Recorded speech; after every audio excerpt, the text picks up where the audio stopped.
আমরা মেয়েরা কোনো প্রোগ্রামে যাওয়ার আগে অনেক বেশি এক্সাইটেড থাকি যে কোন ড্রেসটা পরবো, তারপরে ড্রেসের সাথে কোন অর্নামেন্টস পরবো, মানে হচ্ছে সব ম্যাচিং ম্যাচিং পরার ট্রাই করি। আর তার আগের দিন সব হচ্ছে গুছিয়ে রাখা ট্রাই করি। তো যাই হোক, আমার সাথে যেহেতু এখন টুনটুনি পাখি আছে, আমার গুঞ্জন, এজন্য হচ্ছে আমি ওর জন্য রেডি করে রাখতে হয় কোন জিনিসটা পরাবো ওকে, যাতে হচ্ছে সকালবেলা হচ্ছে ঝামেলা না থাকে। তো যাই হোক, হ্যালো এভরিওয়ান, কি অবস্থা সবার, কেমন আছেন? আশা করছি ভালো আছেন। আমরা চলে গিয়েছিলাম হচ্ছে টাঙ্গাইল। টাঙ্গাইলটা হচ্ছে আমার ননাসের শ্বশুরবাড়ি। যেহেতু বড়দি হচ্ছে দেশের বাহিরে থাকেন, এজন্য হচ্ছে ওনার শ্বশুরবাড়িতে যাওয়া হয় নাই। আর যেটা হচ্ছে আমার ক্ষেত্রে, আমি হচ্ছে টাঙ্গাইল শহরটাতে আর কখনো যাই নাই, প্রথমবার গিয়েছিলাম। আর যদি কোনো শহরে না যাওয়া হয়, যদি প্রথমবার যাওয়া হয়ে থাকে, অনেক বেশি এক্সাইটেড লাগে যে শহরটা দেখতে কেমন, এটা নিয়ে বেশি এক্সাইটমেন্ট কাজ করে। তো যাই হোক, ওই দিন আমরা খুবই সকাল সকাল চলে গিয়েছিলাম, যেহেতু আমরা আবার ব্যাক করব। আর ওই দিন খুবই ভোরে উঠতে হয়েছিল। আর উঠে হচ্ছে গুঞ্জনকে রেডি করে দিয়েছিলাম, ওকে হচ্ছে ফ্রেশ ট্রেশ করে হচ্ছে খাইয়ে ওকে ড্রেস পরে দিয়েছিলাম। আর এদিকে হচ্ছে আমরাও নাস্তা টাস্তা করে রেডি হয়ে চলে গিয়েছিলাম।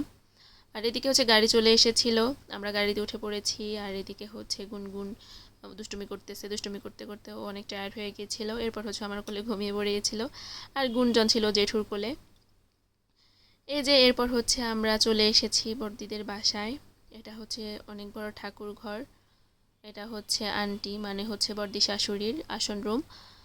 উনি হচ্ছে নিরামিষ খায়, মাছ মাংস খায় না, এজন্য হচ্ছে ওনার সব কিছু হচ্ছে ঠাকুর ঘরেই। আর এটা হচ্ছে বড়দিদের নিজস্ব, এটা হচ্ছে নতুন করে করতেছে।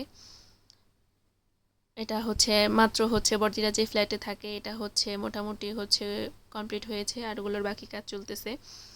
আর এদিকে হচ্ছে এই যে গুনগুন গুঞ্জন হচ্ছে মজা করতেছে। আর এই যে রুমগুলো অনেক বড় বড় ছিল, অনেক বেশি ভালো লেগেছিল আমার কাছে। আমরা যেহেতু খুব তাড়াতাড়ি গিয়েছিলাম। আর এদিকে হচ্ছে বড়দি আর দিদি, দিদি মানে আমার ছোট ননাস, দুনো বোন ছিল একসাথে। আর দুনো বোন রান্না করতেছিল এখানে, বাকি রান্নাগুলো কমপ্লিট। এখানে লাস্ট যেটা করতেছিল বেগুন ভাজা আর হচ্ছে মাটন। আসলে বাবার বাড়ি থেকে যদি কেউ যায়, আসলে অনেক বেশি খুশি লাগে। তাদেরকে আসলে কি করা যায়, কোনটা দিব না কোনটা দিব, এটা নিয়ে অনেক বেশি এক্সাইটেড কাজ করে, যেমনটা বড়দিও করেছিল। আর এদিকে হচ্ছে বড়দি বারবার জিজ্ঞেস করতেছিল কি খাবা, কি দিব।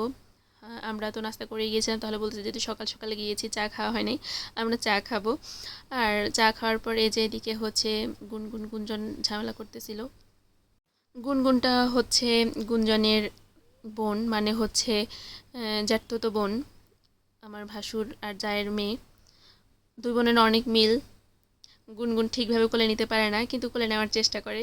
তো যাই হোক, দুই বোন অনেক মজা করতেছিল পিসির বাড়িতে গিয়ে। আর গুঞ্জন যেহেতু এখনও খাওয়া হয় নাই, ওকে হচ্ছে একটা প্রথমবার ডিম সিদ্ধ খাইয়েছিলাম।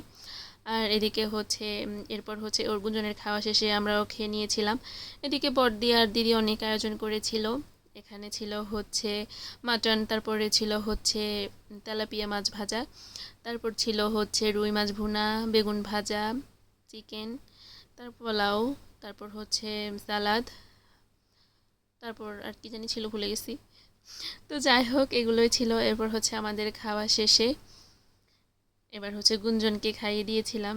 ওকে একটা গল্প বলতে পারবো বড় হলে, যে তুমি প্রথমবার তোমার পিসির বাড়িতে হচ্ছে প্রথমবারের মতো মাটন দিয়ে খেয়েছিলে। আসলে গুঞ্জনকে হচ্ছে মাটন আর দেওয়া হয় নাই, দিদি জোর করে দেওয়ার পর হচ্ছে আমি দিয়েছিলাম, কারণ ভয় লাগে, ওর ঝাল লাগলেও খেতে চায় না। আর এই যেও কি সুন্দর করে খেয়ে নিচ্ছিল। আসলে গুঞ্জন হচ্ছে মানে নতুন নতুন জিনিস দিলেও অনেক বেশি খুশি হয়। এই যে অনেক সুন্দর করে খাচ্ছিল। আর এদিকে হচ্ছে এই যে আমাদের ঈশান বাবা, ও হচ্ছে বাংলাদেশে হচ্ছে ভাত অত খেতে চায় না। ও হয়েছিল মূলত অস্ট্রেলিয়াতে, আর সাম্য হয়েছিল বাংলাদেশে, এজন্য ঈশান হচ্ছে বাংলাদেশের খাবারের ওরকম অভ্যস্ত না।